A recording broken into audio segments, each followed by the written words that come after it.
Leon Rose and the New York Knicks were never planning to take anyone in last night's first round. Why?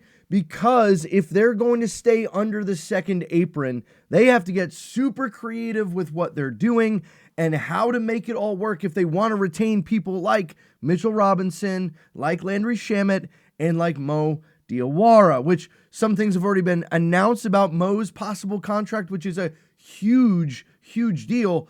But how are they going to fit both Mitchell Robinson and Landry Shamet under that second apron? I'm going to break down all of that here today and give you some of the possible options that we might see tonight in the second round of the NBA draft. So the second apron was put in recently in one of the CBA updates where you cannot exceed $222 million. If you do, there are some extremely harsh penalties on the team. Here are just some of them. You cannot trade or combine players' salaries. You will not be able to send cash considerations in trades. There are no trade exceptions. There is no sign-in trade. You cannot have a mid-level exception. There is no absorbing of contracts. The waiver rules apply differently. You cannot sign players who are waived during the regular season. You cannot trade any of your future first-round draft picks, which the Knicks wouldn't have any for a while because of the Mikal Bridges trade, but that's different. And you cannot, if a team remains in the second apron for 3 out of 5 seasons, their first round pick automatically is moved to the end of the first round, no matter where it is. So not only could you not trade it, it would also get moved. This is really built such that you cannot just keep putting assets upon assets upon assets. And this is why Jalen Brunson's discount that he gave was so big, because the Knicks weren't going to go above that second apron with the team they currently have. He's the third highest paid player on the roster behind OG, behind Cat, and doing that allowed them to bring together this team as currently constructed. But if the Knicks want to re-sign their players, right now they only have 9 players on the roster. They have Karl-Anthony Towns, OG Anunoby, Jalen Brunson, Mikal Bridges, Josh Hart. So the starting 5 is there. Jose Alvarado is a player option, what they're going to talk about after the draft. Miles McBride, Dadier, and Kolek. That's the roster is currently constructed, and that's exactly why we weren't going to pay a first-round prospect to be a part of this roster.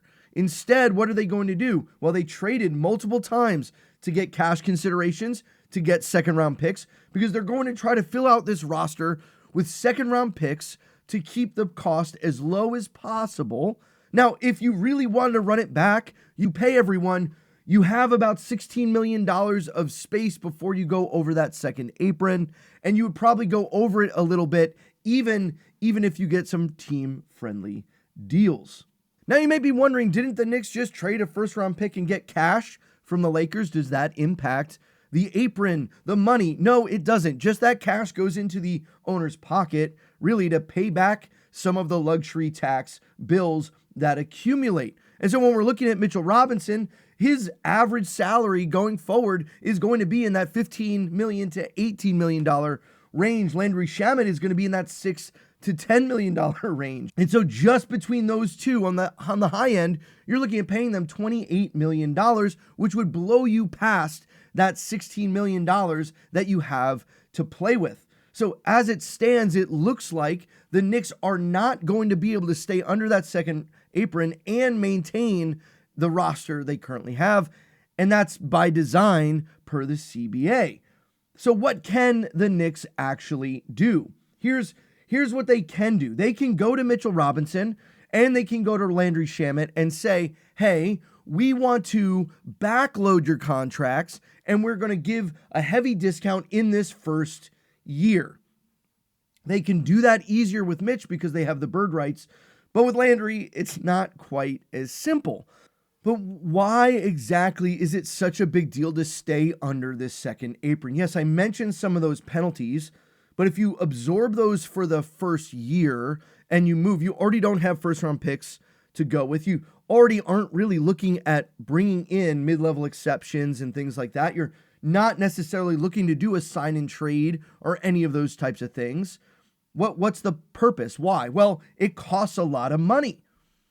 And if we're looking at James Dolan, we would say, well, didn't you just make a whole ton of money on this playoff run? You made so much money that maybe even for this first year and planning forward, you would be able to then not stay under it for multiple years. Because as looking at it right now, if they were to re-sign Mitch, re-sign Landry, re-sign Mo, and go over that second apron by about $10 million to $15 million, the total commitment financially for the Knicks this year would total $371 million. That's combining the salaries, the luxury tax, the second apron, all of it. That's quite a lot of money.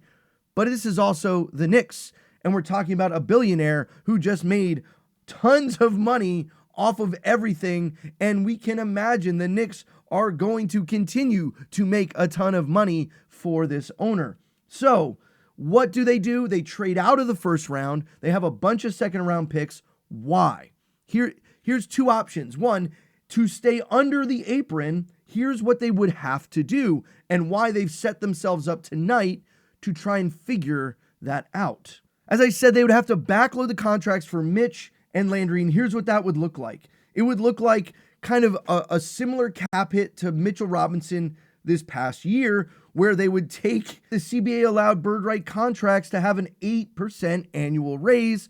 So that would mean Mitch's deal would look like a 4-year, $54 million deal that starts to lower some of those issues and allows it to climb up to that $15, $16 million range by year 4, allowing the year 1 cap hit to be only $12 million. Now, maybe Landry Shamet would be willing to do that as well. And here's where maybe it doesn't work. Mitch has been here from the beginning. He was drafted by the Knicks. He's been believed in by the Knicks. He's the holdover roster player that's been through all of it, him and Miles McBride. Miles McBride took a pretty team-friendly deal when he signed his contract, and maybe Mitch would consider to do the same, unless Mitch wants to go be the guy on another roster, a la what happened to Isaiah Hartenstein. Maybe Mitch will stay, but Landry Shamet had quite the run. But is he a starting caliber player? Is that what other teams see him as? I think Landry Shamet is a smart, crafty, great defender. We've seen how he can make shots, so he easily could be a missing wing piece for another team. And if he's looking to make the money he wants, he's never going to take the team-friendly deal. But maybe, just maybe, the team chemistry and this run that the Knicks have had is enough to convince these players to do what Jalen Brunson did and to take a discount. His discount would look something like this. He would take a 3-year, $18 million deal using those 8% annual raises. That would bring his cap hit down to $5.5 million. And we've already talked about Mo Diawara taking his down to $2.5 million. Now here's the problem. If you do the math, that still takes us over the second apron with the current rostered players that we have, and we haven't filled out the roster yet.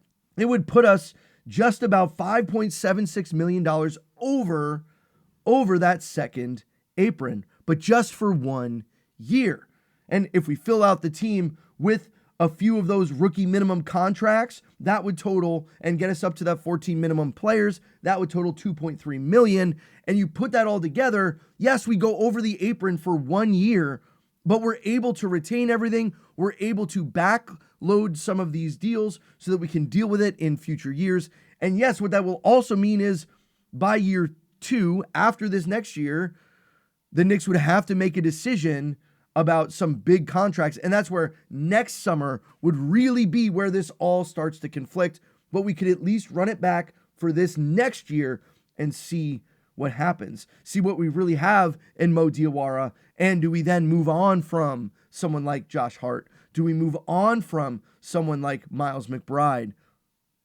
Even though he's not making very much. I mean, we would have to break up that starting 5 unless we stayed under that second apron for a second year. And it's really when we get to that third year under the second apron where the penalties get even harsher and so on and so forth. But we don't have a first round pick in these next few years. So because of that, there isn't really that big of a deal other than the cash that it would cost. So that's if we went over the apron. Even with those friendly deals, the only way then to get under the apron would to be let go of both Miles McBride and Jose Alvarado, two undersized bench players who had huge playoffs for the Knicks.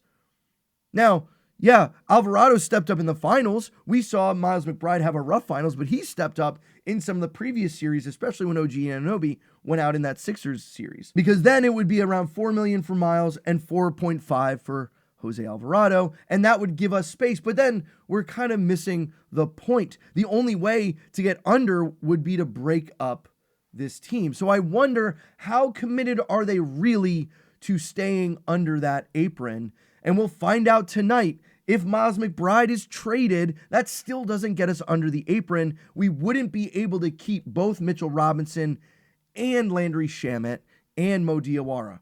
But if we do trade Miles McBride, we would have to say bye to Landry Shamet and keep Mitch and Mo and whatever other second-round picks we pick up. I know the Knicks are already getting calls and are interested in trading that 31st pick.